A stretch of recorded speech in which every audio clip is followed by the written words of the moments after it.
My love for teaching probably is really connected to the same reason I moved away from doing art for so many years, was that I want to do something that has an impact.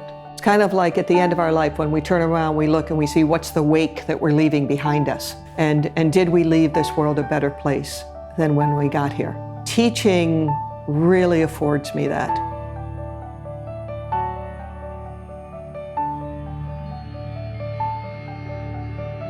My partner at the time, Lloyd Schwan, and the father of my 3 kids, we were living in Brooklyn. We still had the company going. This was in 1994, I guess. And so we started thinking maybe this isn't the place to be raising children, and ended up moving out to Pennsylvania. It wasn't until we'd been there for about a year that I got a call from Parsons School of Design asking if I wanted to come in and co-teach a course. And I fell in love with teaching. So this was really great, and after I'd been there for a while, I got a call from this university in Philadelphia University at the time, it's now Jefferson, in 2011. And it's been really extraordinary because opening a studio here in Philadelphia where my work is really concentrating on lighting, and teaching at a school where they've allowed me to develop curriculum based on what I do, where the students are designing luminaires as well as creating large-scale lighting installations and doing digital projection. I'm doing research with scientists who are working on, the effect of light on the body, and it's really linked what is going on in my studio to my teaching. I love when you get through to a student and they become curious. Or when you get through to a student and all of a sudden they see the impact that creating something beautiful can have. As a young person who wants to be in the creative field, things have changed. When I was teaching 15 years ago, everybody wanted to be Karim Rashid because he's a rock star designer, he's real famous. Now students that I'm seeing want to come in and they want to make a difference in the world. They're not so interested in being the next rock star designer as they're interested in solving the problems that they're growing up with. So I think that they are so much more in tune with the need to make a difference in this world and set things straight.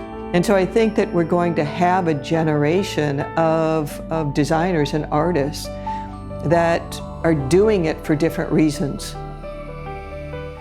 I tell my students a lot, especially by about midterm, right, when they all get really exhausted. Think about what drives you.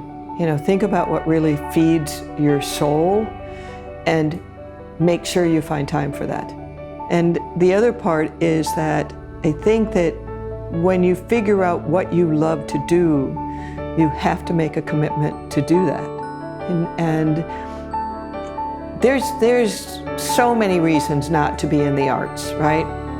It's not a very secure way to make a living. It's, people think you're a goofball, whatever it is, right? There's a lot of reasons not to go into the arts. But if that's what's calling to you and you don't listen, I can't fathom being on your deathbed and saying, I wish I had done that. And I won't say that life has been easy. It has not, and there have been some really tough times, right? And I've had lots of tragedy, as a lot of people have. You have to make the commitment that you're going to make it, right? It's like, when we had Godley Schwan, it's not like we always had enough money to pay all the bills.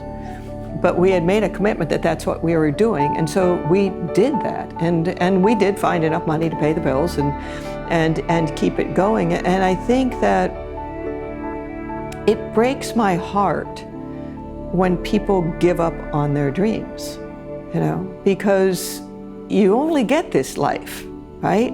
And so my advice is always, stay with what you want to do.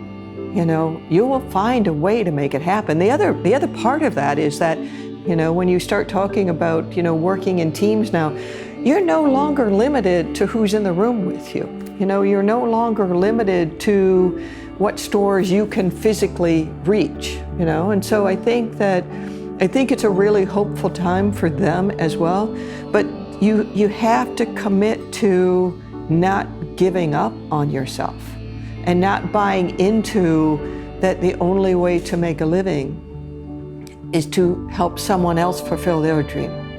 Yeah. That's it.